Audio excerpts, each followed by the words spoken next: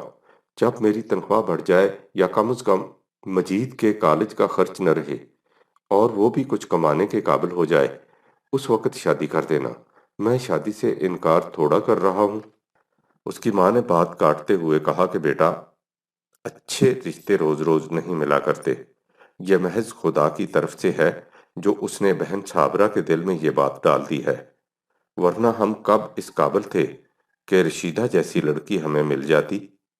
شکل سے چاند کا ٹکڑا، عقل دیکھو تو 100,000 میں ایک، پڑھی لکھی، سمجھدار، سلیقے والی۔ جس دن سے اس نے گھر کا کام کاج سنبھالا ہے، گھر کا نقشہ بدل گیا ہے۔ دور دور سے عورتیں دیکھنے آتی ہیں، ایسی لڑکی کہیں سے مل سکتی ہے؟ اور پھر پیر جی عبدالصمد کہتے تھے کہ اس کا ستارہ بڑا نیک ہے، جس گھر میں اس کا قدم پڑ جائے گا وہ گھر جنت بن جائے گا۔ میں خدا کا لاکھ لاکھ شکر کرتی ہوں کہ میری بہن نے میری بات کی لاج رکھ لی، اور تم کہتے ہو کہ ابھی شادی نہ کرو، ٹھہر جاؤ۔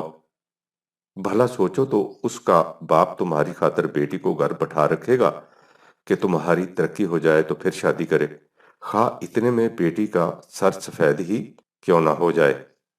حمید کچھ کہنے ہی لگا تھا کہ اس کا باپ ہانپتے کانپتے کمرے میں آ گیا اور بیوی سے پوچھا کہ کیا بات ہے جس پر جھگڑا ہو رہا ہے۔ بیوی نے بتایا تو اس نے کہا کہ حمید بیٹا، میں تو صرف ایک بات کہنا چاہتا ہوں، اور وہ یہ کہ میری بیماری اتنی بڑھ چکی ہے کہ معلوم نہیں مجھے کتنے دن اور جینا ہے۔ دل میں اب ایک ہی آرزو ہے، اور وہ یہ کہ مرنے سے پہلے تمہارے سر پر صحرا باندھ لوں، بس اس کے بعد اطمینان کی موت مروں گا۔ کیا تم اپنے بیمار اور بوڑھے باپ کی یہ آخری آرزو بھی پوری نہ کرو گے؟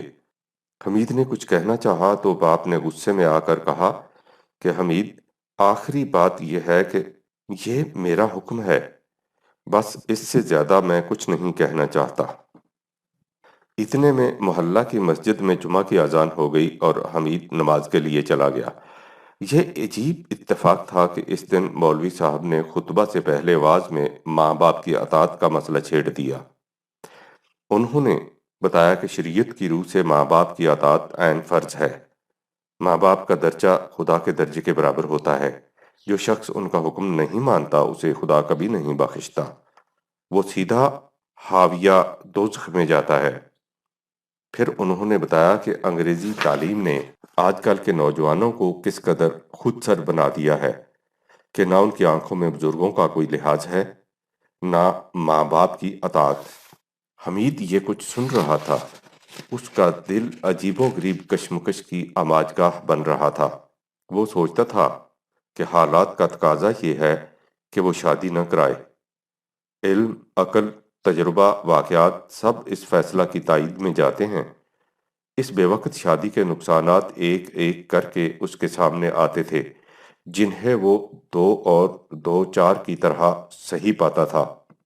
لیکن دوسری طرف اس سے کہا جا رہا تھا کہ اس کے خدا کا حکم ہے کہ ماں باپ کی اطاعت کرو، ان کے فیصلے کے سامنے اف تک نہ کرو، اسے بے چونو چرا مان لو۔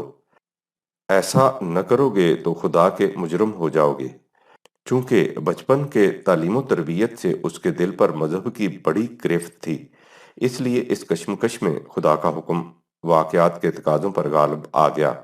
اس نے نماز کے بعد اپنی حماقت پر خدا سے معافی مانگی، مسجد سے سیدھا گھر گیا اور باپ سے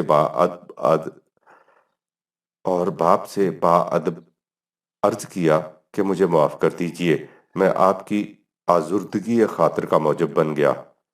مجھے آپ کے حکم کی اطاعت میں ذرہ بھی تأمل نہیں۔ آپ جو کچھ چاہتے ہیں کیجئے، میں آپ کا فرما بردار بیٹا ہوں گا۔ ماں کی آنکھیں فرط مسرت سے جگمگا اٹھیں۔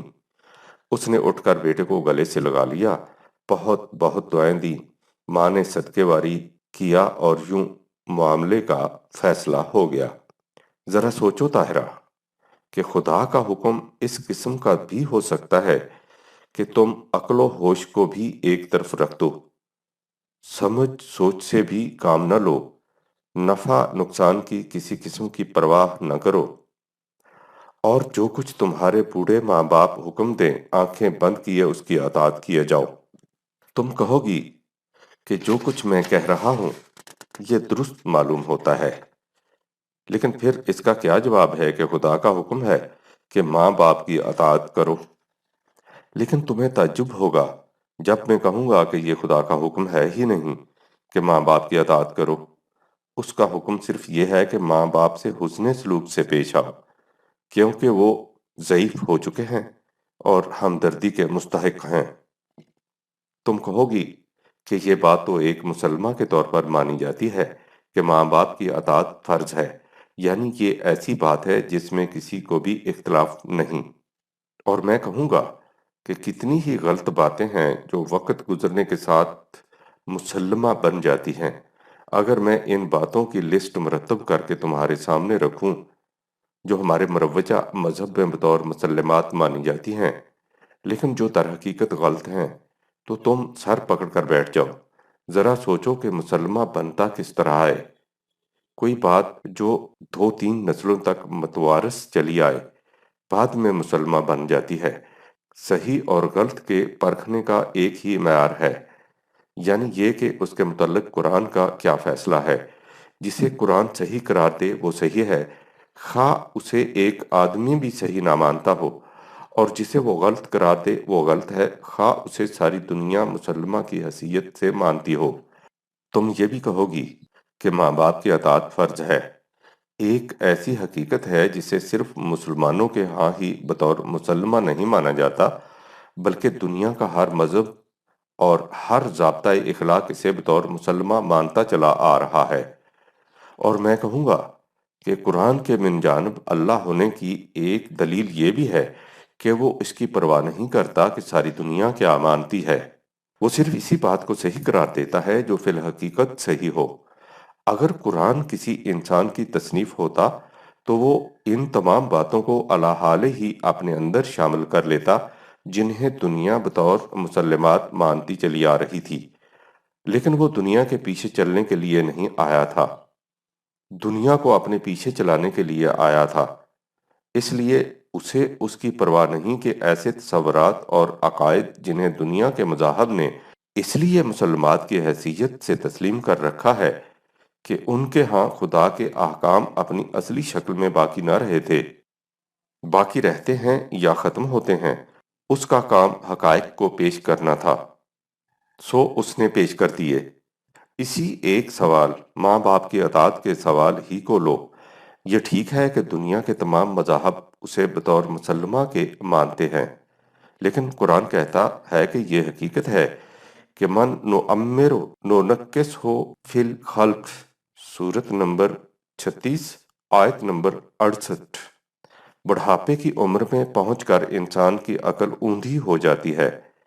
یہ انسانی عمر کا ارذل نکمہ حصہ ہوتا ہے، جس میں حالت یہ ہوتی ہے کہ انسان سمجھ بوجھ کا درجہ پا کر پھر ناسمجھی کی حالت میں پہنچ جاتا ہے۔ مَن یُرَدُّ إِلَىٰ أَرْذَلِ الْعُمُرِ لِکَیْ لَا یَعْلَمَ مِن بَعْدِ عِلْمٍ شَیْئًا، سورت نمبر 22 آیت 5۔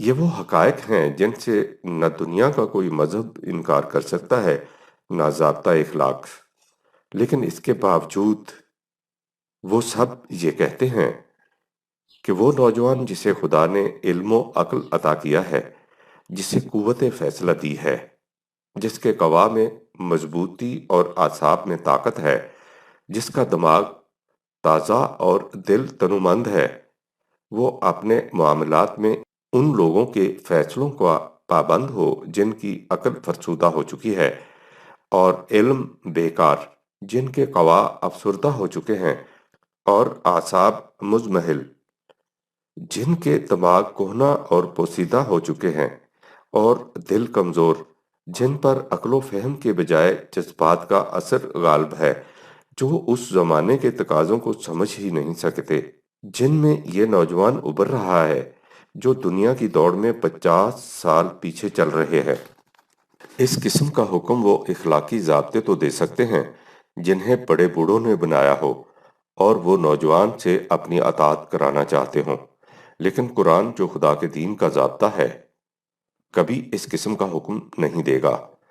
ان اخلاقی ضوابط یا انسانی مذاہب کا ہیرو مہاراجہ رام چندر ہو سکتا ہے، جو باپ کے حکم کی اطاعت کو بھی اپنا فرض سمجھتا ہے جسے خود باپ بھی غلط سمجھتا ہے، اور محض اپنی مجبوری کی بنا پر اسے نافذ کرتا ہے۔